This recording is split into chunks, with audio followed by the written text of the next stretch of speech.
Our top story this hour, Boris Johnson has survived another bruising day in Parliament, but his future still hangs in the balance. The critical report by Sue Gray into parties held during lockdown at Downing Street has been delayed by another day, buying the British Prime Minister at least some time. Annalise Nielsen is there for us at Downing Street in London this evening. Your time, Annalise. What's the Prime Minister had to say?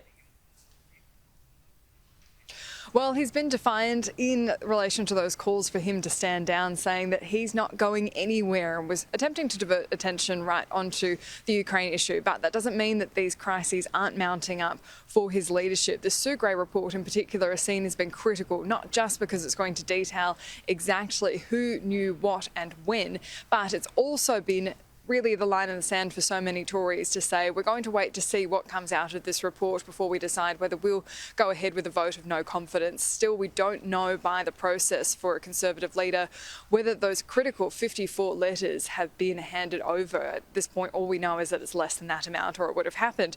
So this is a tenuous time for Boris Johnson. Today he fronted Parliament and he was under immense pressure from Labor. The Ministerial Code says that ministers who knowingly mislead Parliament will be expected to offer their resignation. Does the Prime Minister believe that applies to him? Prime Minister.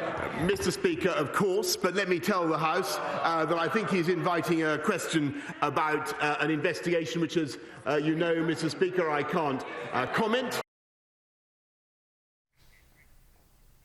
Pete, the other complicating factor in the Sue Gray report is the criminal investigation that's now been announced into these parties. There is the potential for penalties against Boris Johnson and his government about what happened here if they were in breach of the law, but the critical issue is going to be whether there was any criminality. But this is going to be the factor that makes this Sue Gray report even more tenuous now. Lawyers are going through every single part of it to ensure that none of it would implicate any potential criminal investigations, including for those who've contributed to what's in there, and things like WhatsApp messages, photos, emails, and all the evidence that's being mounted against Boris Johnson.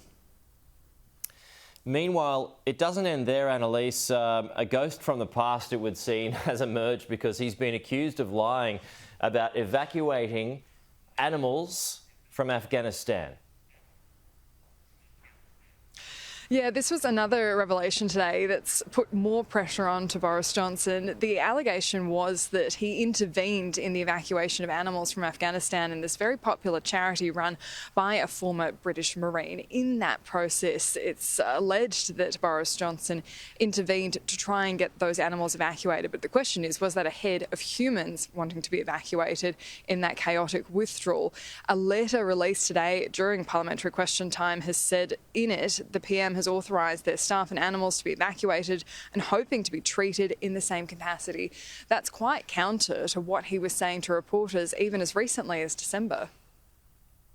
No, that's complete nonsense, but what I can tell you is that I think that the operation of pitting to airlift 15,000 people out of Kabul in the way that we did over the summer was one of the outstanding military achievements of the last 50 years or more.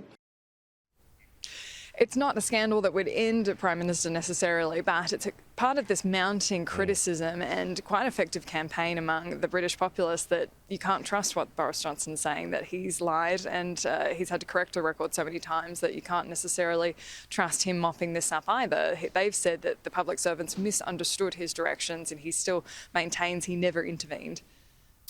Yeah, the snowball effect. Good way to put it. Annalise, thank you. Annalise Nielsen live for us in London this morning. We'll talk to you soon.